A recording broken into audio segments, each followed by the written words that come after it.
네, 그럼 시작하겠습니다. 네, 먼저 저는 클러스터링 파트 발표를 준비해 보았습니다.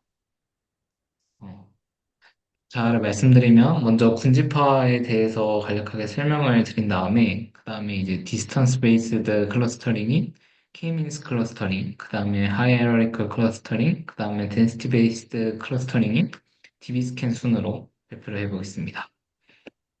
먼저 인트로입니다. 군집하는 머신러닝 및 데이터 분석에 사용되는 비지도 학습으로 이제 같은 그룹의 데이터 포인트가 다른 그룹의 데이터 포인트보다 서로도 유사하도록 데이터를 구성하는 것입니다. 그래서 레이블이 지정되지 않은 데이터에 주로 수행을 해서 패턴과 추세를 찾아내거나 또는 크고 복잡한 데이터셋을 이해하는 데 도움이 됩니다. 그래서 이제 군집하는 어떤 정답이 존재해서 그 정답을 맞추는 것보다는 좀 최적의 값을 찾는 그런 식의 접근이 유효하고, 그리고 이제 최적의 구조를 찾는 것보다도 더 중요한 게 이제 의미 있는 구조를 만드는 것이 더 중요하다고 봅니다.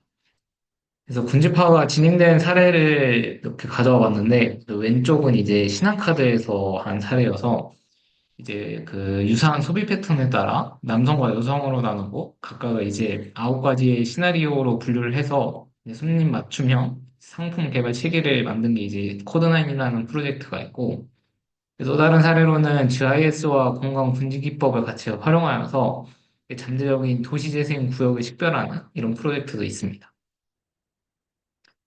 분지파의 프로세스를 말씀드리면 간단하게는 주요 변수를 선정해서 이렇게 데이터를 선정하고 그 다음에 이제 최적의 군집수를 도출한 다음 클러스터링 기법을 선정한 다음에 이제 클러스터링을 수행하고 사후 분석 순으로 이어집니다.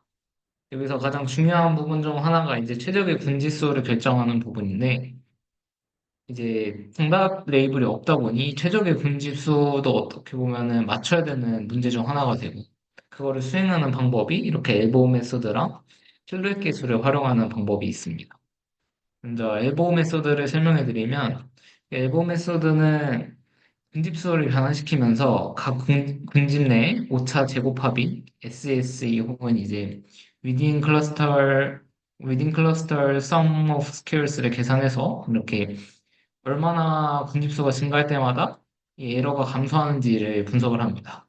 왜냐하면 이 SSE는 무조건 이제 군집수가 증가할 때마다 감소하는 분포를 가지게 되는데 이렇게 크게 감소하다가 어느 순간부터 이렇게 감소 폭이 급격하게 줄어들게 되면은 그 지점이 이제 최적의 클러스터인 엘보우다. 그러니까 더 이상 클러스터를 나누는 게 의미 없다라고 판단을 해서 이렇게 이제 최적의 분지수를 선택하는 방법입니다.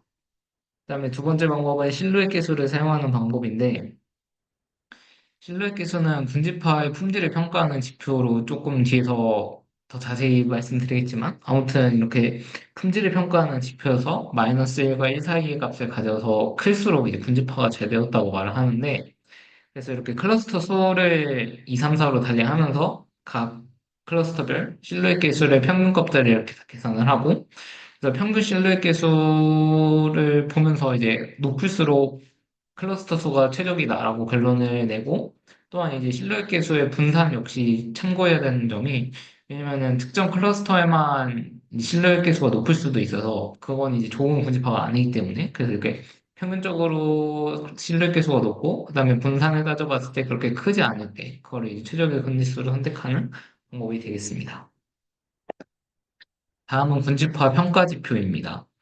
분집화 평가 지표는 크게 세 가지 카테고리로 나뉘는데 주로 쓰이는 것이 이제 릴레이티브랑 관련된 것으로 분집이 얼마나 컴팩트한가와 그다음에 분집끼리 얼마나 다른가 이 두 관점을 모두 다룰 수 있는 그런 평가 지표를 주로 사용합니다.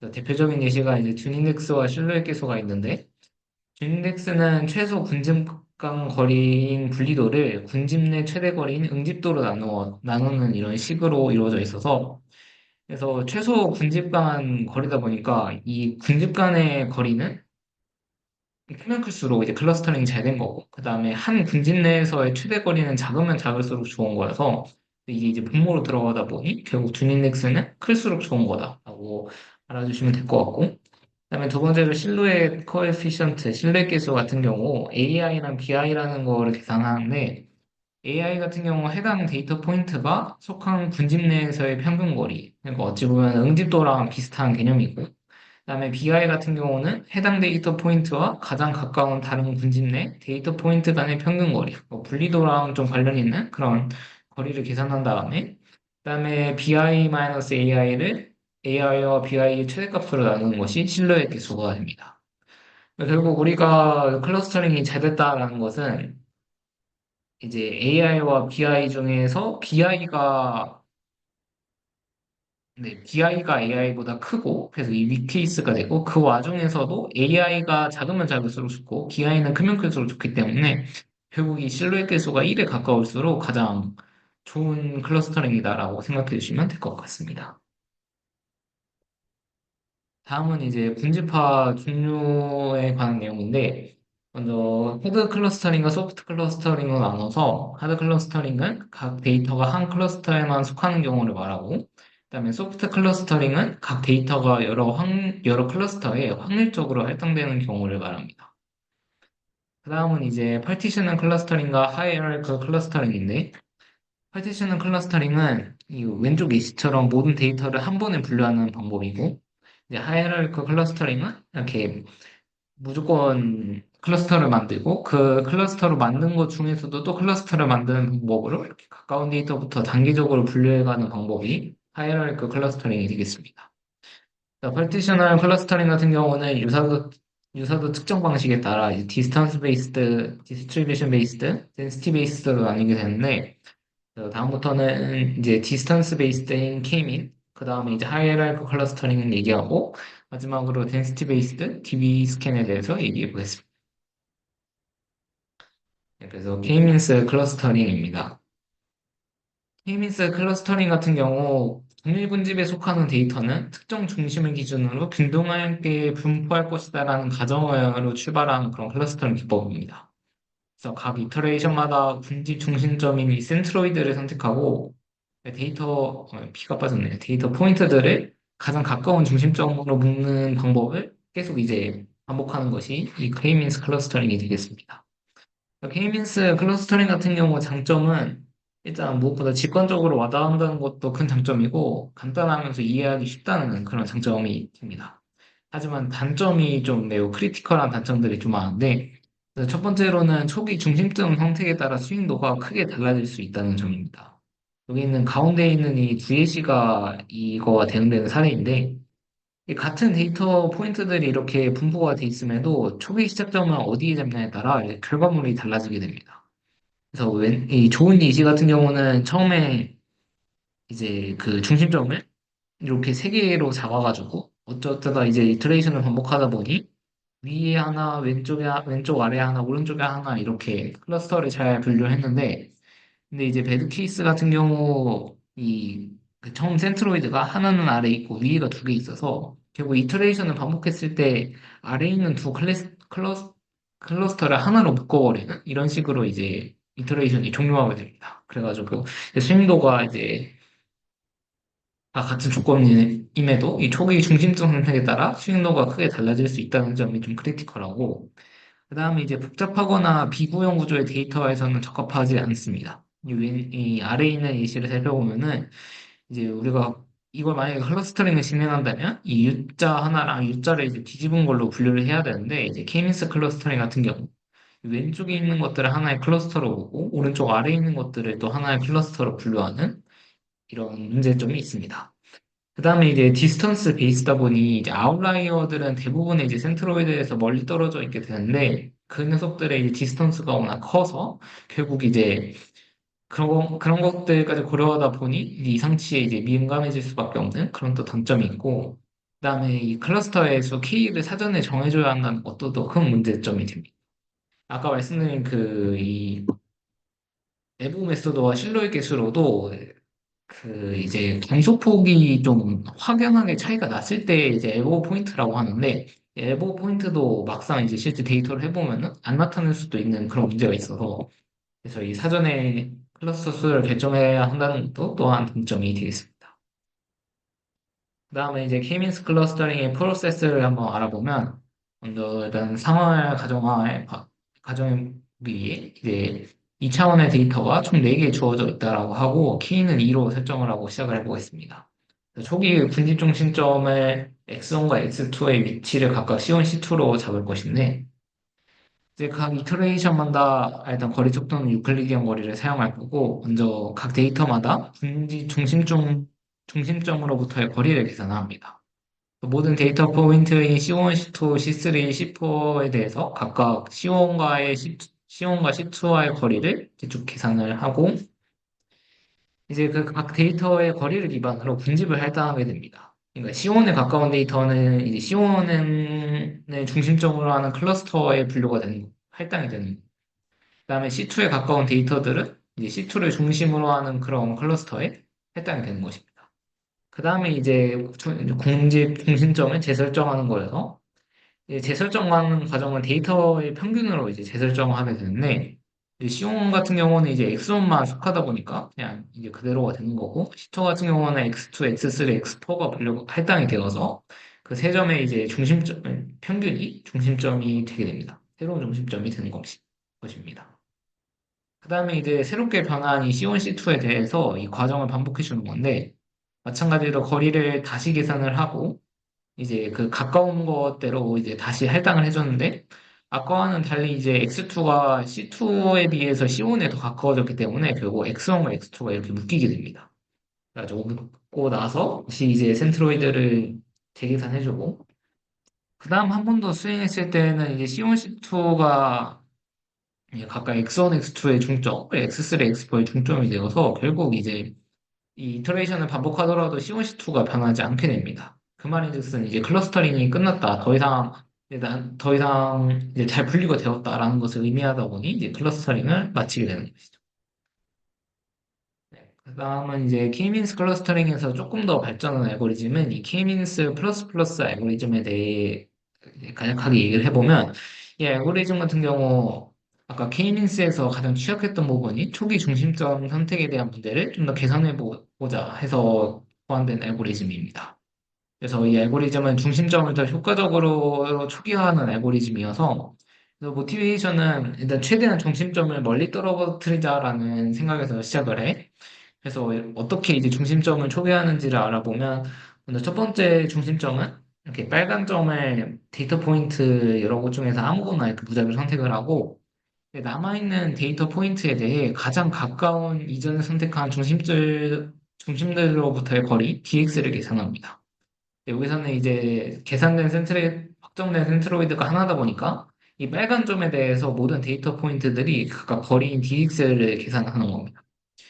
그리고 이제 3번 과정이 이미 선택된 중심점과의 거리가 멀수록, 그러니까 이제 dx가 클수록 선택된 확률이 높아지도록 이제 확률을 업데이트하는 건데, 확률식이 이렇게 dx 제곱을 모든 데이터 포인트들의 dx 프라임 제곱의 합으로 나눠가지고, 결국 이제 이전의 중심점들로부터 멀리 떨어져 있을수록 그 점이 이제 새로운 중심점이 될 확률이 높아지도록 이렇게 설계를 하는, 그래서 이제 이게 그 번째 과정을 보면은 이전 했던 건 다시 이제 검정색으로 바꿨고 새롭게 뽑힌 게 이전 센트로이드에서 좀 멀리 떨어진 게 되고 또 그 다음에 뽑힌 것들은 이 둘과 또 멀리 떨어져 있는 센트로이드 그다음에 나머지 네 번째 점은 또 이 세 개와 멀리 떨어져 있는 포인트들을 이렇게 센트로이드를 가져가서 또 최대한 센트로이드가 멀리 떨어질 수 있도록 설계를 한 것이 이 K-means 플러스 플러스가 될 것 같습니다. 다음은 하이에라리컬 클러스터링입니다. 하이에라르컬 클러스터링은 데이터가 계층적 또는 트리 구조를 띠고 있다는 가정하에 고안된 알고리즘입니다. 그래서 각 이터레이션마다 이렇게 리프에서 하나씩 올라가는 그런 방식이 이제 상향식, 어글로머레이티브라고 하고, 이제 루트로부터 시작해서 다시 리프로 내려가는 방식이 디바이시브 하향식 방식으로 이렇게 나뉘게 됩니다. 그래서 먼저 장점을 말씀드리면, 아까 케이민스에서 문제였던 이 사전에 건지수를 정해야 되는 것을 이 하이에라르컬 클러스터링은 수행하지 않아도 됩니다. 그리고 이제 덴드로그램이라고 이렇게 개체 군집들이 결합된 순서를 트리 형태의 구조로 나타난 것을 덴드로그램이라 하는데 이 덴드로그램만으로도 데이터를 이해하는데 또 큰 도움이 될 수 있어서 이런 장점을 가지고 있다고 합니다. 그러나 이제 단점을 좀 살펴보면은 이렇게 데이터 개수가 많은 경우에도 모든 그 리프 노드까지 도달하는 과정에서 계산 비용이 당연히 많이 들 수밖에 없고, 그리고 이 알고리즘상 한 번은 형성된 분집을 수정할 수 없다는 것이 역시 그 이제 하이라리컬 클러스터링의 그 성능을 좀 낮추는 그런 요인 중 하나라고 합니다. 그다음에 세 번째 단점은 군집 간 거리 측정 방법에 좀 의존한다는 건데, 그래서 군집 간의 거리를 측정하는 방식이 이제 그 군집 간의 최소 거리, 민 디스턴스, 최대 거리, 맥스 디스턴스, 그다음에 각각의 이제 에버레이지를 하는 그룹 에버레이지 디스턴스, 그리고 센트로이드끼리 비교하는 비트윈 센트로이드 디스턴스 이렇게 나뉘게 되는데, 결국 이런 방식으로 알고리즘을 다르게 설계를 하면은 이 결과물들이 다 달라지게 되어서, 그리고 이제 민 디스턴스나 맥스 디스턴스도 이제 이상치에 또 특히 예민해질 수 있어서, 물론 다른 것들도 마찬가지지만, 그래서 아무튼 하이라이컬 클러스터링도 이런 군집 간의 거리 측정 방법에 의존하면서 이상치에도 좀 문제가 생길 수도 있다. 이런 장점이 있을 것 같습니다. 그래서 간단하게 상향식 방법만 프로세스를 얘기해보면, 첫 번째로는 모든 객체를 개별 분집으로 정의하고 객체들 사이의 거리에 대한 유사도 행렬을 계산합니다. 그래서 A, B, C, D 같은 경우 자기 자신을 빼고 이렇게 BCD, A는 BCD 이렇게 유사도 행렬을 계산하고, 또 거리가 인접한 객체끼리의 분집을 형성하는 단계가 이제 A하고 D의 유사도가 가장 높기 때문에, 그러니까 거리가 낮기 때문에, 따라서 A와 D를 묶어도 다시 이제 유사도 행렬을 업데이트 해줍니다. 이 과정을 이제 계속 반복하다 보면은 결국 이제 하나의 분집이 결국 되게 되는데, 근데 이 유사도 행렬을 지금 네 개만 봐도 이렇게 여섯 가지를 저장을 해야 돼요. 이게 n이 많아질수록 엄청나게 많은 유사도 행렬을 계산해야 되기 때문에 그리고 컴퓨테이셔널 코스트가 엄청 많을 것이라고 예상해 볼 수 있을 것 같습니다. 다음 마지막으로는 density based 클러스터링인 DB스캔입니다. DB스캔은 데이터가 밀도에 기반한 군집 구조를 가진다는 가정에서 출발하여서 밀도가 높은 것을 군집으로 보고 밀도가 낮은 것은 노이즈로 보자라는 식의 접근입니다. 그래서 이 Density Based Spatial Clustering of Application in Noise는 이 데이터 포인트를 밀도 기반으로 먼저 코어 포인트, 볼더 포인트, 네, D가 빠져있네. 볼더 포인트, 그다음에 노이즈 포인트로 구분을 하고, 이터레이션마다 포인트 간의 연결 관계를 고려해 클러스터를 확장 또는 생성하는 방식입니다. 그래서 DB 스캔의 장점을 먼저 알아보면, 이상치 노이즈로 생각되는 객체의 경우 결국 분집을 할당하지 않을 수 있다는 것이 큰 장점이고, 그리고 여태까지 해결하지 못했던 이 비구형 분집 구조에 대해서도 DB 스캔을 완벽하게 클러스터링을 해냅니다. 그래서 이 일자형 같은 것들도 잘 해내고, 이렇게 원형식으로 있는 것도 잘 해결을 해냅니다. 그다음에 그 이제 군집수를 사정사정 불필요하다는 것도 K-민스에 비해서는 DB 스캔의 또 장점이 되는데, 다만 이제 단점도 조금 중요할 수도 있는 게, 이제 인접한 데이터를 군집으로 묶기 위한 거리 파라미터인 이 입실론과 거리 입실론 내에 몇 개의 포인트가 존재할 때 군집할 것이 결정하는 이 민 포인트, 이 두 파라미터를 사정에 설정해야 된다는 점입니다. 그리고 이 두 파라미터에 대해서 결과물들이 또 상당히 달라지는데, 왼쪽 아래에 있는 예시를 보면은 이 A가 좀 EPS가 커가지고 비교적 덜 세분화할 때가 이런 그림이고, 반면에 이제 B가 EPS가 좀 A보다 작아서 좀 더 세분화되는 경우를 가져옵니다. 뿐만 아니라 이렇게 사각형 두 개로 되어 있는 클러스터의 경우 A 같은 경우는 입실론이 커가지고 그냥 두 개를 하나의 클러스터로 그냥 분류를 해버리지만, 좀만 작아버리면 이제 바로 이렇게 너무 세분화된 그런 식의 이제 클러스터링이 진행되어서, 물론 B도 사실 그렇게 타당한 건 아니지만 또 어쨌든 이런 적절한 EPS의 엡실론과 민 포인트를 설정하는 것이 꽤 어렵다고 합니다. 그다음에 이제 밀도가 다른 두 그러니까 모든 유의미한 클러스터가 항상 밀도가 동일한 것이 아닌데, 근데 이제 밀도가 다른 경우에는 또 파라미터를 설정하는 데 큰 문제가 있어서 더 고려해야 될 사항이 많아져서 이런 것들이 단점이 될 것 같습니다. 그래서 DB스캔의 프로세스를 알아보면 먼저 사전 작업으로 밀도 기반 데이터 포인트들을 밀도 기반으로 코어 포인트, 볼더 포인트, 노이즈 포인트로 구분을 합니다. 그래서 이 입실론이 이웃으로 판단할 최대 거리여서, 이 입실론 네이버후드 오브 P라는 것은 P로부터 이제 P로부터 P 주변에 있는 이 Q인 점들이 있는데 그 점들 중에서 P까지의 거리가 입실론 이하인 점들을 말하는 것이 이제 입실론 네이버후드 오브 P가 될 것 같습니다. 그다음에 민 포인트는 하이덴시티, 그러니까 클러스터에 이제 신호를 주게 되는 이 하이덴시티로 판단할 입실론 네이버후드에 있어야 하는 최소점의 수가 이제 민 포인트가 됩니다. 그래서 이제 각각의 포인트가 무엇인지를 좀 알아보면은 먼저 코어 포인트 같은 경우 자신을 포함한 입실론 네이버후드 내 점이 총 민 포인트 개 이상이 있는 점을 의미합니다. 아래 있는 그림에서 이 노란색들의 코어 포인트인데 이 입실론을 이렇게 검정색 원으로 표현을 하고 민 포인트를 3이라 했을 때 왼쪽에 있는 코어 포인트는 이제 그 입실론 거리 내에 총 4개가 존재하다 보니 이제 코어 포인트가 되는 거고 근데 이 오른쪽에 있는 것도 마찬가지로 코어 포인트가 됩니다. 그다음에 보더 포인트는 어떤 코어 포인트의 입실론 네이버 후드 내에 존재하지만 자기 자신은 코어 포인트가 아닌 점을 의미합니다.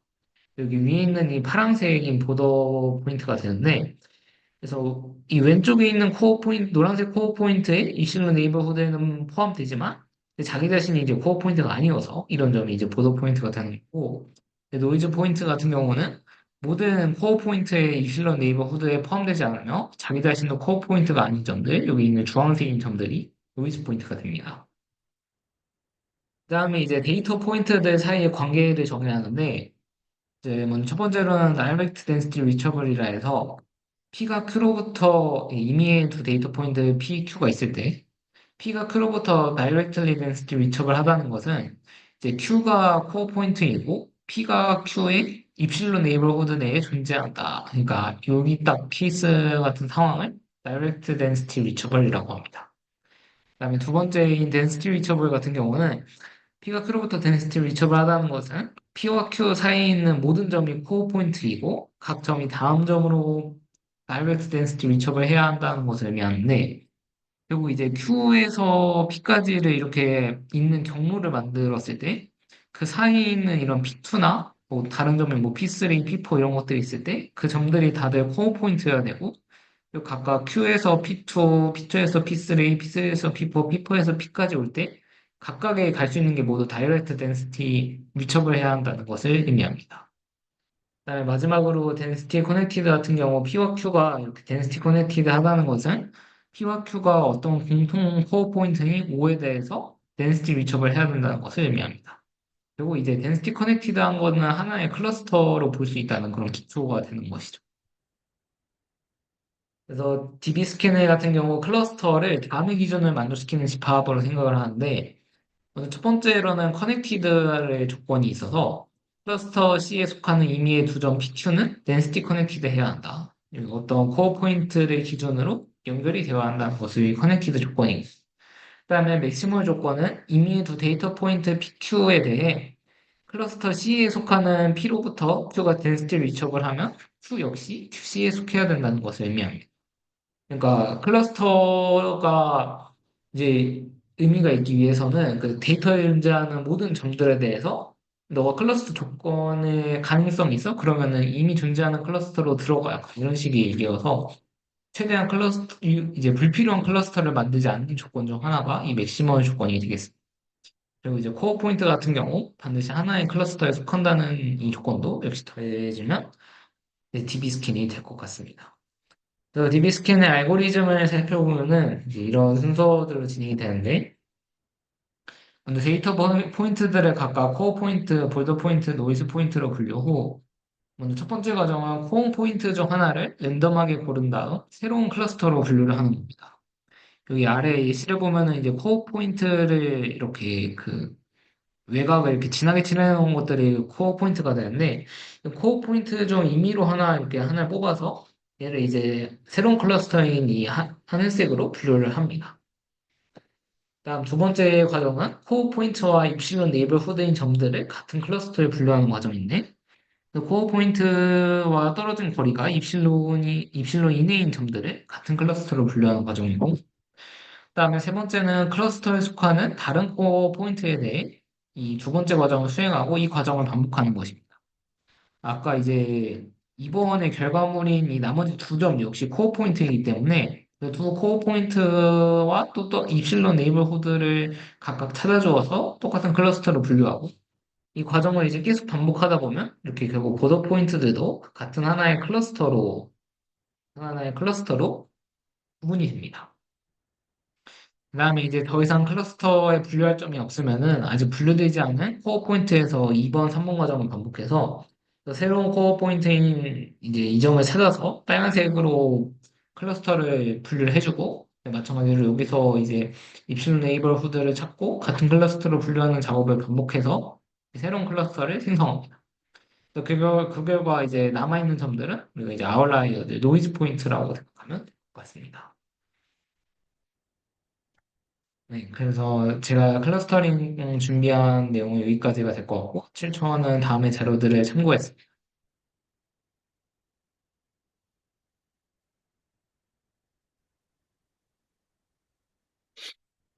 네, 그러면 이어서 두 번째 이상치 탐지 쪽 강의 시작하겠습니다.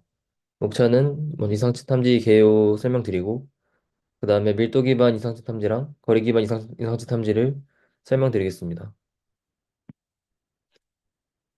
먼저 이상치 탐지란 정상적인 데이터를 생성하는 메커니즘과 다르게 생성된 이제 좀 중요한 데이터를 찾는 과정입니다.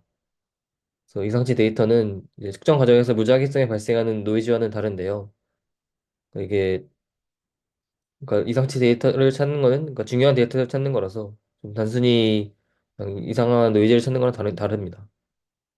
그래서 활용되는 사례로는 이제 뭐 아래와 같이 설비 이상 사전 경보 모델이나 뭐 보안 시스템 혹은 또 제조업에서 공정에서 좀 불량한 것들을 탐지하는 그런 시스템 등이 활용이 됩니다.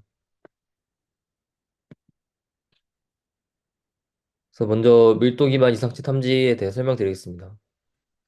이제 밀도 기반 이상치 탐지는 일단은 주어진 데이터들을 바탕으로 각 개체들이 어떻게 생성되는지 그 생성 확률을 추정합니다. 그래서 그 추정된 확률을 가지고 이제 새로운 데이터가 생성될 때 그 확률이 낮으면은 이상치를 판별하는 그런 방식입니다. 그래서 제일 먼저 가장 대표적인 가우시안 덴시티 에스티메이션을 설명드리면은 이건 이제 그냥 단순하게 모든 데이터가 가우시안 분포로부터 생성됨을 가정하고 이제 밀도를 추정하는 건데요. 그래서 그냥 이제 정상 데이터들을 통해서 이 가우시안 분포의 평균 벡터와 공분사를 추정할 수 있습니다. 그건 이제 밑에 식에서 볼 수 있는 것처럼 이제 그 그 정기분포식을 구하고 저걸 이제 그 최대 의도 추정법을 통해서 확률 밀도를 추정하게 되면은 그럼 이제 간단하게 그냥 미와 공분산이 그러니까 평균과 공분산이 나오게 되는데요. 저 아래와 같은 식으로 구할 수 있습니다.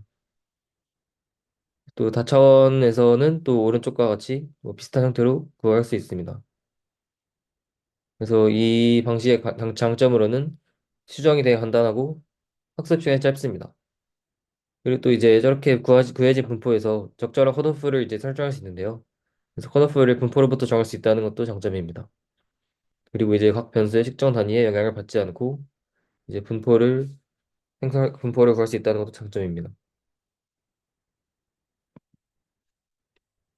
다음으로는 이제 이 가우시안 분포들을 합쳐가지고 추정하는 방식도 있는데요. 여기서는 이제 데이터가 가우시안 분포의 혼합으로 이루어져 있다고 가정을 합니다. 그래서 이제 왼쪽의 그림처럼 이렇게 여러 가지 가우시안 분포들이 합쳐져서 이제 빨간색 fx라는 확률 밀도함수를 이제 추정하게 된 과정인 거죠. 저거를 이제 좀 더 클러스터링 된 형태로 이제 시각화를 보면은 처음에 이제 저 이제 파란색과 빨간색 이런 가우시안 분포 두 개를 따른다 한 다음에 이거를 이제 점점 학습하면서 이제 좀 더 가우시안 분포들을 추정하는 방식인데요. 가우시안 분포의 혼합으로 추정하는 방식인데요. 여기서는 이제 expectation maximization EM 알고리즘을 통해서 학습을 진행합니다. 네, 그래서 이 식을 보시면은 어 이제 저 가우시안 분포들이 각각 있는 거고 저걸 이제 합친 형태로 확률 밀도함수 나옵니다. 그래서 저 px 저 식이 저 시그마 wm 가우시아 gx 이렇게 되어 있는데요. 저 gx 식이 각각이 다 가우시아 분포입니다. 그래서 여기서 이제 저 식을 저 식의 익스펙테이션을 구하게 되면은 저 아래와 같이 식이 나오는데요. 이제 여기서 저걸 최대화하기 위해서 또 그 최대 의도 방식으로 추정하게 되면은 아래와 같은 식으로 이제 새로운 그 뮤와 시그마 제곱 평균 벡터와 공분사를 추정할 수 있게 됩니다. 그래서 이 방식을 반복하다 보면은 또 이제 아까 이 클러스터링에서 최적화되는 것처럼 그런 식으로 이제 분포들이 최적화가 되게 됩니다. 네, 다음으로는 이제 파슨 윈도우 덴시티 에스티메이션 방식을 설명드리겠습니다.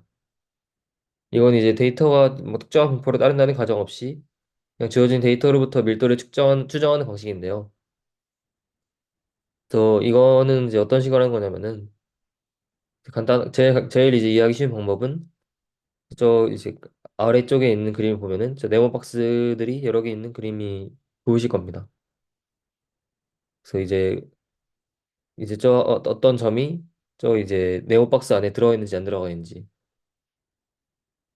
저걸 통해서 이제 이 확률 밀도를 추정하는 건데요. 그래서 이제 그게 간단한 개념인 거고, 그래서 그거를 좀 더 식으로 표현하면은, 그러니까 이제 어떤 확률 밀도 함수 px가 있다 했을 때, 이제 주어진 어떤 벡터 x가 주어진 영역 아래 속할 확률이 이제 저런 식으로 적분 형태로 나타나게 됩니다. 그리고 이제 그런 벡터가 이제 여러 개 동일한 분포로부터 생성됐을 때, 이제 그중 k가 영역 아래 속할 확률은 저런 식으로 그냥 단순하게 이제 조합을 하는 방식으로 구할 수 있습니다. 근데 이제 여기서 이제 n분의 n분의 k의 이제 기대값과 분산은 저런 식으로 구할 수 있는데요. 근데 여기서 이제 n이 무한대에 가까워지고 그리고 또 이제 영역 아래 크기가 되게 매우 작다고 가정하면은 이제 아래와 같이 p를 n분의 k로 그리고 이제 저 p를 이제 그냥 단순히 적분이 아니라 px 곱하기 v 그 v가 이제 저 영역의 볼륨, 그러니까 넓이나 혹은 부피 이런 식으로 될 텐데요. 저런 식으로 가정할 수 있습니다. 그래서 저런 식 가정이 결국 아까 저기 오른쪽에 나와 있는 그 네모 박스로 가져가는 그런 방식입니다. 그래서 이제 아래를 가장 아래쪽에 보면은 이제 위의 식들과 가정들을 결합해서 P는 n분의 k, px는 nv분의 k로 이제 계산할 수 있습니다. 네. 그래서 이제 여기서 또 이제 k를 구하는 방법이 있는데요. 이제 k라는 게 결국 여기 이제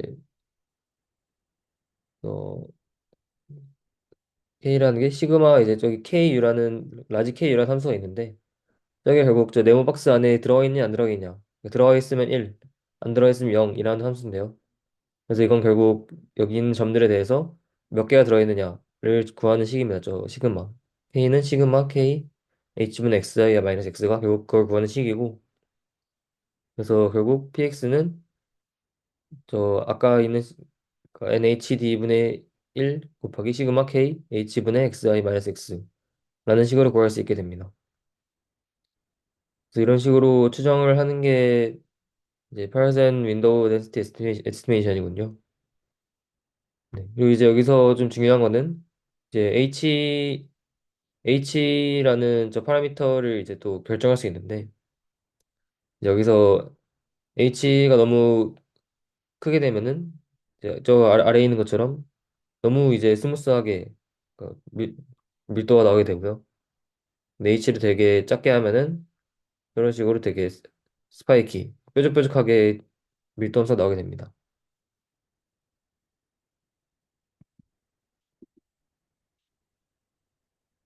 다음으로는 로컬 아웃라이어 팩터라는 방식인데요. 이건 이제 주변부 데이터의 밀도를 고려해서 이상치 스코어를 산출해서 그중에서 이제 이상치가 뭔지를 구하는 방법인데요. 여기서도 이제 여러 가지 정의들이 있습니다.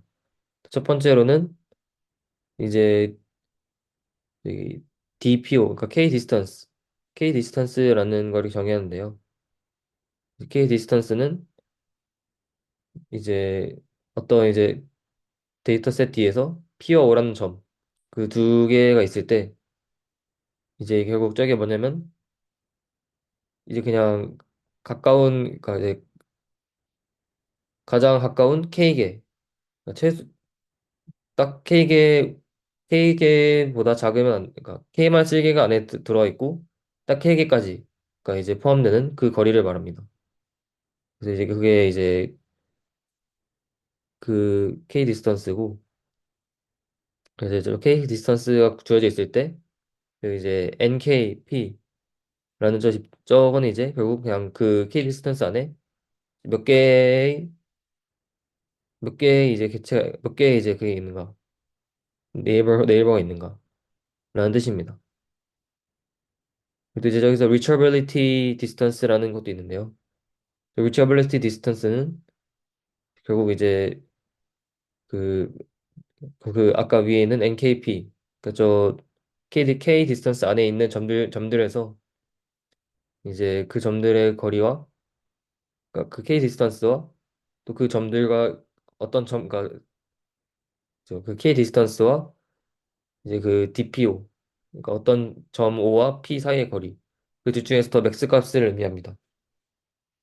그래서 저 오른쪽에 있는 그림들을 좀 보시면은 오른쪽 위에 있는 그림이 이제 3 distance of P, 그러니까 이제 저기서 N3P가 1.5라는 뜻이고요, 저게. 그리고 저 이제 저게 저 최소 K개, 그러니까 저기 이제 최소 K개라는 건데, 그러니까 예를 들어서 거리가 1이라고 하면은 포함되는 객체가 두 개잖아요. 그럼 이제 두 개보다 많아야 되니까 그것보다 넓혀서 1.5. 1.5로 하면은 이제 객체가 좀 많아지긴 하는데, 이제 저기서 나와 있는 조건이 최소 K개 이상이고 그거보다 작았을 때는 최대 K-1개라는 거라서 저게 이제 3 distance of P가 됩니다. 그리고 이제 reachability 같은 경우는 여기 그림 보시면은 이제 reachability C, A, 그리고 여기서 이제 A의 3 distance라는 게 저 결국 딱 A와 B를 잇는 저 원이 이제 정의상 세 개의 점이 딱 포함되는 3 distance가 되는데요. 그래서 reachability distance는 이제 저기서 그 C와 A 사이에서는 결국 그냥 저 반지름이 되고 D는 더 바깥이 있기 때문에 A와 D의 사이의 거리가 되고, 저 A와 B 사이의 거리가 이제 3 distance이자 reachability distance A, B, A가 됩니다. 그런 식으로 구하는 값이고요. 그래서 이걸 통해서 error decay라는 값을 구할 수 있습니다. 이건 이제 그래서 각각의 점들의 reachability distance를 더해준 값으로 이제 분모에 넣고 그다음에 이제 NKP 안에 이제 몇 개가 있는가 이런 식으로 구할 수 있습니다. 그래서 이제 가장 마지막으로 outlier local outlier factor LOF는 이제 저런 식으로 구할 수 있는데요. 결국 분모에다가 NKP를 나눠주고 이제 분자에다가 이제 시그마 LRDKP 네, LRDKO라는 값인데요. 이제 저게 어떤 뜻이냐면은 이제 오른쪽에 있는 저 케이스 1, 2, 3 보시면은 이제 케이스 1 같은 경우는 이제 가까이 몰려 있는데 주변에 있는 애랑도 가까이 몰려 있잖아요. 이런 경우에는 이제 LRDK P도 크고 LRDK O도 크고 둘 다 큰 거기 때문에 이제 그래서 LF가 작아서 이상치가 좀 아니다 라는 결론이 나게 되고요. 케이스 2 같은 경우는 이제 다른 애들이랑 멀긴 한데 다른 애들끼리는 또 가까이 있죠. 주변에 있는 애들은 가까이 있는데 얘는 또 따로 많이 떨어져 있으니까. 그래서 이제 LRDK P는 작은데 이제 LRDK O는 큰 상황입니다. 그래서 이제 이건 결국 LF가 large. 그래서 이게 가장 이상치 스코어가 가장 높은 상황이고, 케이스 3 같은 경우는 이제 주변에 있는 애들이랑도 멀고, 그리고 또 주변에 있는 애들도 자기들 클러스터링끼리도 멀리 있습니다. 그래서 이제 둘 값이 모두 다 작아서 LF 역시 작게 나오는 상황이라서 이것도 이상치라 보기 어려운. 그래서 정말 딱 주변 데이터와 좀 밀도가 다르게 혼자 떨어져 있는 점들이 LF 스코어가 높게 나오는 거를 확인할 수 있습니다. 네. 그래서 다음으로는 이제 거리 기반 이성치 탐지. 앞에서 말씀하신 이제 클러스터링과 좀 관련이 있는 부분인데요. 그래서 일단 거리 기반 이성치 탐지의 첫 번째로는 가장 쉽게 이제 K-means 클러스터링으로 이상치를 구할 수 있는데요. 이제 가장 가까운 이제 클러스터의 센트로이드와의 거리로 이제 스코어를 계산합니다. 그래서 간단하게 이제 그냥 멀리 있으면 이상치다라고 할 수 있는 매우 직관적 방법이고, 두 번째로는 이제 PCA를 이용해서 구하는 방법인데요. 이제 어 리컨스트럭션 에러로 이제 스코어를 계산해서 이 평면에다가 프로젝션 했을 때 그러니까 프로젝션 했을 때 얼마나 멀리 떨어져 있는지 이걸 계산해서 이제 멀리 떨어져 있으면은 에러다라고 판단합니다. 또뭐 식은 저런 식으로 구할 수 있고요. 네, 다음으로는 서포트 벡터 기반 이상치 탐지입니다. 또 이거는 이제 일반적인 서포트 벡터에서 좀 더 특수한 상황만 보는 건데, 노멀과 앱노멀을 구분하는 그 함수를 찾아서 이상치를 탐지한다 라는 그런 개념입니다. 그래서 크게 두 가지로 원 SVM과 SVDD라는 두 가지 방식이 있습니다. 그래서 이제 원 SVM은 이제 왼쪽 아래처럼 이제 저런 식을 최적화하는 문제이고, 이제 저게 결국 원점과 데이터들을 이제 나눴을 때 얼마나 이제 그러니까 저 나누는 하이퍼플레인과 저 원점을 나눈 것과 얼마나 그 마진이 커지는가, 그 사이 거리가 얼마나 커지는가, 그걸 최대화하는 문제이고, 이제 그걸 통해서 이제 이상치 탐지할 수 있다라는 방식이고요. 두 번째는 이제 SVDD는 오른쪽과 같은 식으로 계산하는 건데, 이거는 이제 저런 플레인이 아니라 저 데이터들을 감싸는 원으로 계산합니다. 저 원에서 이제 바깥으로 떨어져 있으면은 이제 그 이상치라고 볼 수 있는 거죠. 네. 그래서 이제 오른쪽 아래 보시면은 이제 원 SVM은 왼쪽처럼 이제 저렇게 하이퍼 플레인을 찾는 문제라 하면은 SVDD는 이렇게 저 데이터를 감싸는 원을 찾는 그런 문제로 이제 좀 데이터를 보는 방식이 다를 뿐 이제 두 개 다 뭐 이상치 탐지하는데 유효한 방식인 것 같습니다. 네. 다음으로는 이제 오토인코더 기반 이상치 탐지인데요. 이제 오토인코더는 간단하게 그냥 입력과 출력이 같도록 학습시킨 신경망입니다. 그래서 이제 왼쪽 아래 그림처럼 이제 x1, x2, x3, x4, x5가 있을 때 그 나온 아웃풋인 x1 햇, x2 햇 이거 값들이 이제 입력과 같게 나올 수 있도록 학습하는 건데요. 이때 입력 출력 노드수보다 적은 노드수를 가진 응익층이 최소 하나 이상 저 사이에 있어야지 의미가 있습니다. 왜냐면 밑 사이에 있는 모든 노드수가 다 입력 출력층보다 뭐 같거나 크게 되면은 이제 그냥 뭐 저 값을 다 1로 같은 수만큼 1로 해놓고 나머지 다 0으로 해놓으면은 그냥 자명한 나오기 때문에 그래서 의미가 없고 이걸 차원을 줄여줘야지만 의미가 있습니다. 그래서 이걸 통해서 또 아래 저런 식으로 로스를 계산해서 학습을 할 수 있고요. 그리고 입력과 출력이 얼마나 다른지에 대한 걸로 학습할 수 있고 그래서 이제 결국 저 학습을 해서 나온 모델에서 마지막에 이제 테스트를 할 때 입력을 넣고 출력을 넣었는데 이제 뭔가 입력과 출력이 같도록 학습시켰는데 대부분은 잘 그렇게 나올 텐데 입력과 출력이 되게 크게 다르게 나오는 그런 부분들이 있는 데이터들이 이제 이상치라고 저희가 추정하는 방식으로 탐지할 수 있습니다. 네, 다음으로는 아이솔레이션 퍼스트 기반 이상치 탐지인데요. 네, 이거는 이제 어떤 식으로 하냐면은 일단 이거를 하게 된 아이디어는 이상치는 일단 개체수가 되게 적다.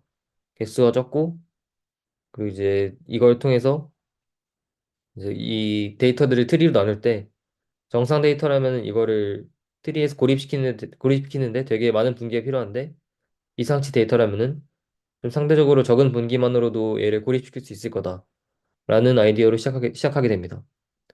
그래서 그림 보시면은 이제 가운데 왼쪽 A에 보이시면은 이제 되게 정상 데이터들은 여러 가지, 그러니까 여러 분기를 통해서 고립시킬 수 있는데 이제 이렇게 오른쪽에 있는 것처럼 이상치 데이터는 그냥 몇 번만 나눠도 금방 고립되는 걸 확인할 수 있습니다. 그래서 이걸 통해서 이제 뭐 얼마나 분기가 많이 됐는지 그 말은 결국 루트 노드부터 말단 노드까지 얼마나 많이 이 트리의 경로를 거쳐가야 되는지 그걸 통해서 이 이성치를 계산할 수 있는데요. 식은 아래와 같이 구할 수 있습니다. 그래서 이 아이솔레이션 퍼스트가 어노멀리 스코어 앞에 있었던 LF보다 좀 더 유용한 이유는 일단은 첫 번째로는 이건 항상 0에서 1의 값을 산출하므로 이제 좀 데이터셋과 상관없이 이제 좀 의미를 쉽게 이해할 수 있습니다. LOF는 이제 여러 그 스코어가 좀 이렇게 1보다 크게 나오기 때문에 1보다 크게 나오는 경우도 있기 때문에 조금 해석하기 어려울 수도 있는데 이제 이 아이솔레이션 프레스는 무조건 0에서 1 사이이기 때문에 이제 좀 쉽게 이해할 수 있습니다.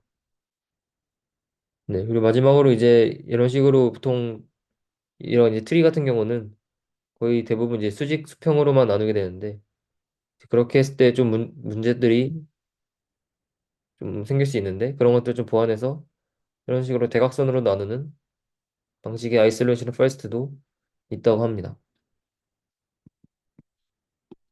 네, 이상입니다.